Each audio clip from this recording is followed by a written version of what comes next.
good afternoon, the idea of not being fully in touch with reality. That's what we're dealing with when we have a person, doesn't matter whether they're native, native born or not, they go and just decide they're just going to kill somebody that's randomly jogging on a path. I mean, that's one instance of somebody being totally out of touch with reality. Why you just want to kill somebody? That's like a Ted Bundy sort of thing. If you've studied Ted Bundy, that's like the first serial killer, really, the most famous serial killer. I don't know why he was so renowned. He was just so unexpected, but I do believe that the late 60s and the 70s seemed to be the genesis of the American serial killer. And there have been so many of them.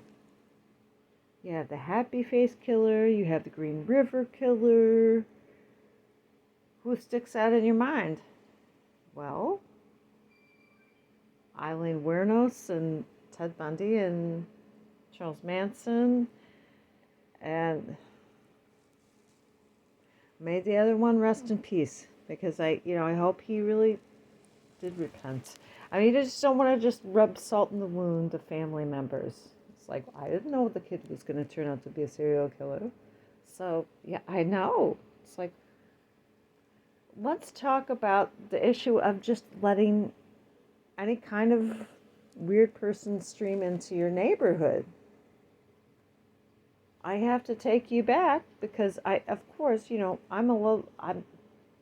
do try to relate things to my own experiences, because after all, if each of us is a lighthouse, then each of us has a unique perspective. And we should not be blamed for that. I kept trying to, although we didn't live in a bad place or anything, I kept thinking, well, what's the best place where my kids could be taking a dance lesson, or where should we be going to church? It's not trying to be a snob. I just thought, well, if we have the freedom to travel to different places, then I can just go to this dance class. And there was a very nice Catholic lady that invited me. She said, well, you have such a big family. And I was sort of like a lapsed Catholic. She said, well, maybe you should attend our church. And it was really in the heart of a very snobby area, which I didn't really even have an idea of trying to ingratiate myself with people. But she invited me, and the priest said, well, okay, I'll meet with you. And then he called me, and then he told me, well, I have cold feet. I have cold feet. You need to just, stick to your local diocese. The reason why I didn't like the local diocese, because we actually did attend that church a few times, I didn't like the fact that people could just show up in their blue jeans and their pajama pants and say they're attending mass. When you go to a church, especially a church that's very, very architecturally beautiful, just inexpensive, you don't just show up in a pair of blue jeans when you worship. Not that kind of a church, not a Catholic church. I was really turned off. And I'm still kind of scratching my head like, well, goodness gracious.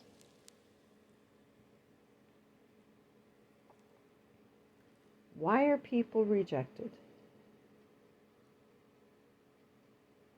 For example, when I went to audition for,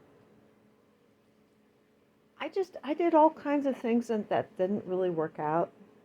Like I entered a speech contest in high school and I came in second place, and you know the Fair Queen contest, like the Loudonville Fair, I came in second, like coming in second all the time. Well, it begins to bug you. You might want to take shortcuts. So this could be a little peephole into evil. Well, since you're not succeeding, since you're not becoming number one, since you didn't get the scholarship or the full ride, you might have got a pittance of a scholarship, then you have to, well, then how we have to finagle it somehow. We have to plagiarize, right? So, of course, with interest, I've been watching the whole thing with the Congress today. Brings me back to high school when I had nothing to do and really no ambition to do anything else but be a couch potato and watch the proceedings with Oliver North and all that sort of thing, Iran-Contra. My goodness gracious, the more things change, the more they stay the same. And then I see this wonderful man testifying, and I'm thinking, you know what? There's something, let's connect the dots. Korean American, Joseph Biden. Somebody I knew said that they were a Christian and they were a Korean American, and they actually had been a page in the Senate for Joseph Biden in his home state. It's very weird. It's very, very strange. The more things change, the more they stay the same.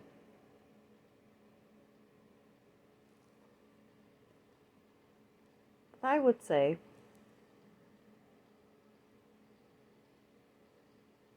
if we would put together some sort of unified theory of existence, Shakespeare, all the world's a stage. Yes? Look up the entire quote. All the world's a stage. Am I just playing the same role that I played in previous lifetimes?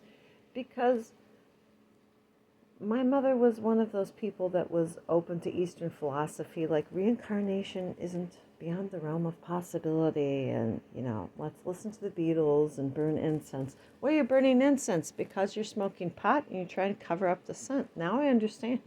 The incense doesn't do a darn thing for you, right? So, why don't things change? When we signed on, I was too young to vote for Reagan. I totally supported Reagan. Yes, absolutely I did. My mother is the only person in the family who voted for a Democrat president, except her parents were Democrats.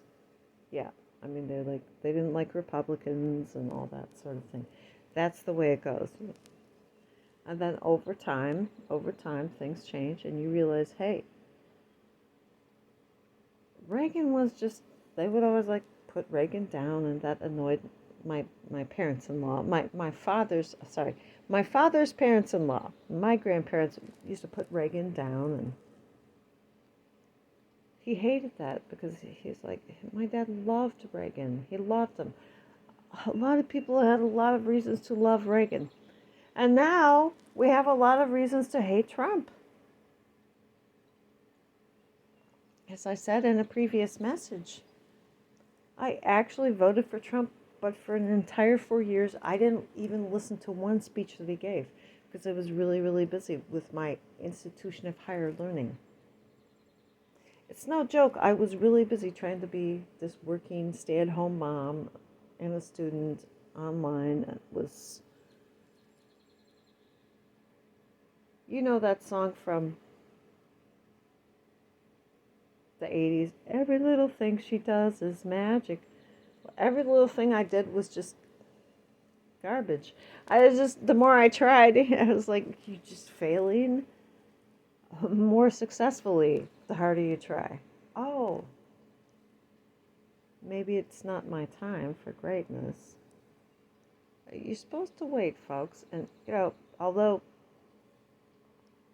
I really have tried to, in the past, encourage my husband to give the boys, when they become of age or they're nearly of age, a talk about the facts of life, he wouldn't do it. But I would say, folks, don't listen. The worst mistake you could make would to be getting involved with the wrong person. Now, sex is a sacred thing, and it's something very special for you. And when the time is right, and in the context of marriage, thinking that we can naturally propagate children, right? All right, then it's okay. But sex is not your toy. Sex is not your plaything. You can't be a gigolo or you can't be a prostitute, and etc. And the list goes on. Some people attempt to take shortcuts. So I'm attempting to connect all the dots right now. Taking a shortcut. Aye, there's the rub, said Shakespeare. And please don't try to quote Shakespeare if you can't even get that right. Please. He said, aye, there's the rub. He didn't say it any other way. That's exactly the way he said it. I cannot memorize an entire speech of Shakespeare. But please don't misquote him even when it's just a short phrase. Okay, just a little pet peeve of mine. Aye, there's the rub.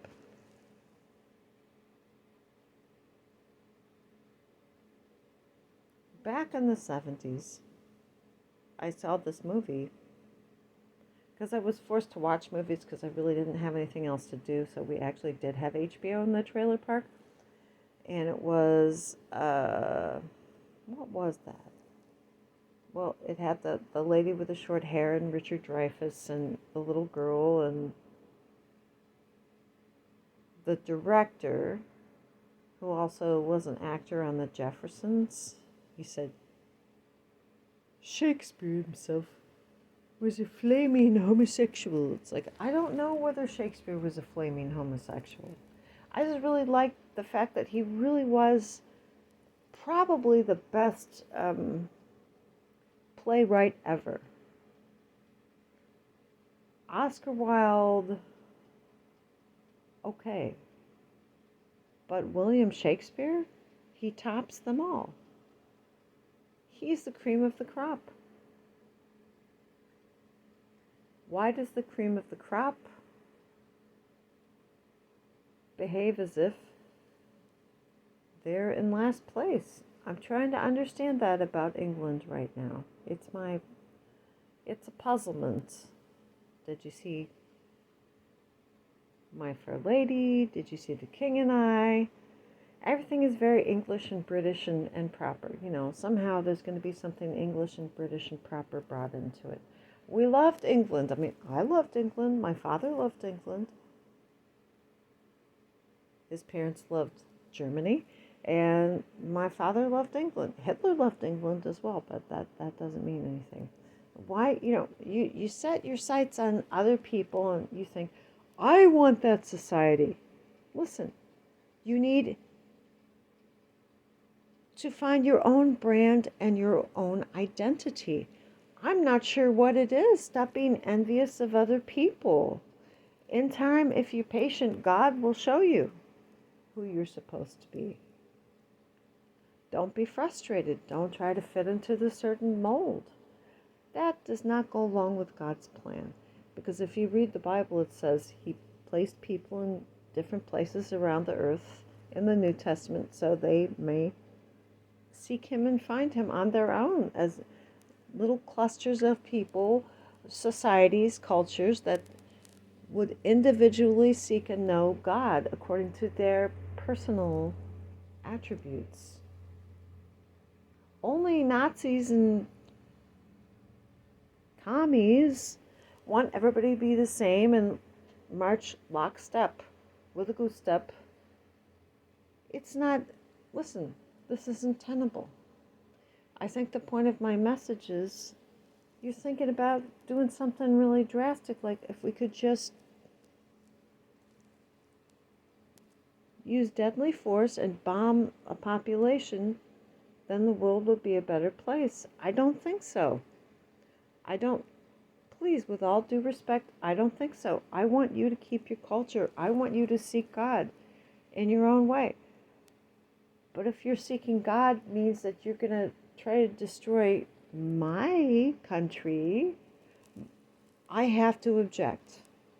Let's think about this before we do it. Don't just think twice.